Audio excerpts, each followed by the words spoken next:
Now, with this migration process that we're talking about, taking enterprise applications over to the cloud, you can see with some of these options that we're proposing is that there's going to be cases where it doesn't make sense to take the application and rewrite it often from scratch, right?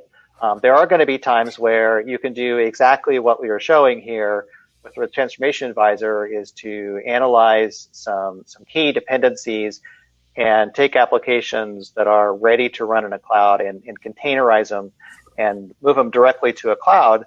And it looks a bit like this. This is a replatform, sort of like a sample kind of scenario. And again, we take like the before on the left-hand side.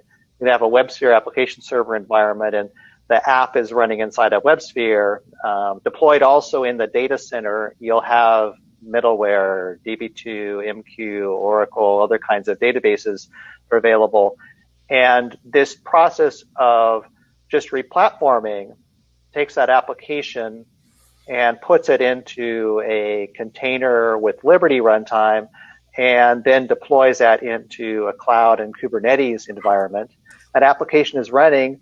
It still has, now injected through its environment, the credentials and other resources to be able to go back and talk to the deployed middleware that's available. And in this scenario, you'd have, a containerized environment running in a private cloud, and the application is talking to the middleware. And this is a very effective and quick way to get cloud scale in the enterprise. But before we talk a lot about these kinds of fundamental concepts, I think we should explain them here. So let's start by talking about containers. Now, probably many of you have heard about containers and have run Docker on your machine, or seen or heard about people doing it. But one thing that's important to remember about containers and Docker is that the containers and the containerization and isolation of processes is not a very new idea. This has been something that's been around for a long time, and I've got some examples here of how things have evolved over time.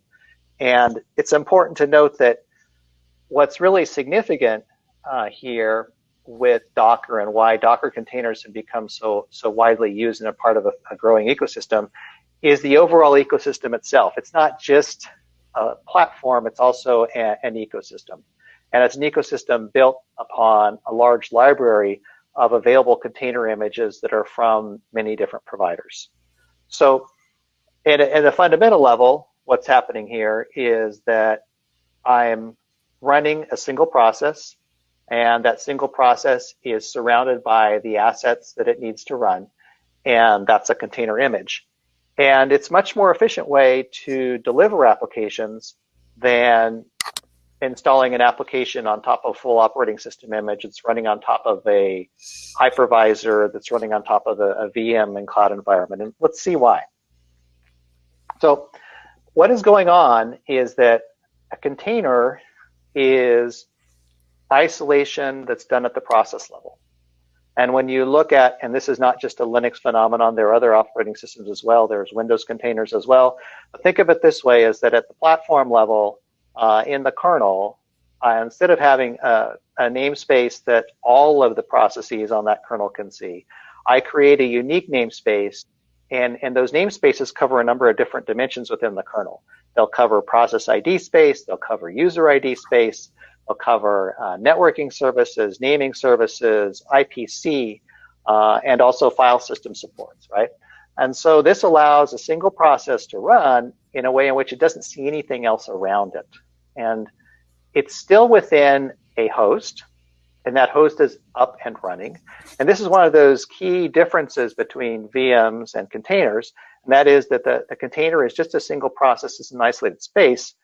When I want to start a container, what I do is I create a namespace, and then I set up, I can use C groups to actually set limits on what's going on with resources in terms of CPU and memory. And then I fire up a single process, and that process then runs for the lifetime of the container. So comparing that to VMs, there's a few things that make it rather effective to consider in this cloud model. So on the left-hand side, I've got a virtual machine environment. And in typical virtual machine environment, I've got my hardware. On top of that, I'll have a hypervisor. And then I'll have multiple virtual machines on one hypervisor. Within that virtual machine, I've got this rather sort of monolithic image that's composed of an operating system.